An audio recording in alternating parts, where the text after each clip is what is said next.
So Glenn, I noticed in your videos that you hold your reel, your bait casting reel in your hand. Why do you actually hold it that way versus holding onto the rod itself? Well, that's a really good question. It basically boils down to control and sensitivity. So let's talk about control first.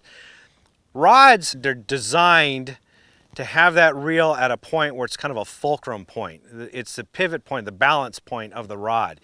This allows you to have maximum leverage when you're setting the hook and you're fighting the fish back. That's the spot where, kind of the sweet spot, where you'll have that. So the reel is strategically placed where you should have your hand.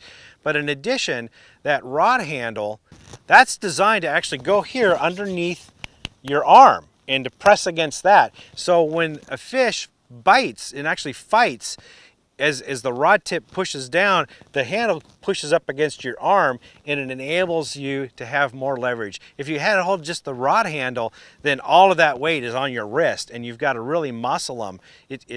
You're working 2, 3, 4 times as hard to pull on that fish versus if you had that rod handle resting against your forearm. In addition, it enables you to have a lot more sensitivity. The line is really your only connection between you and that fish or that lure. And so when the lure is bouncing along the bottom or when there's a bite, those little vibrations come up through the line. When they touch the rod guides, some of that vibration is transmitted down the rod, and the rest of that vibration also goes down through the line to your reel. So the reel seats are designed in such a way that, first of all, there's a blank on the bottom side of it, and that's where your fingers touch. So you have your fingers touched on the actual blank itself so you can feel those vibrations coming through the rod.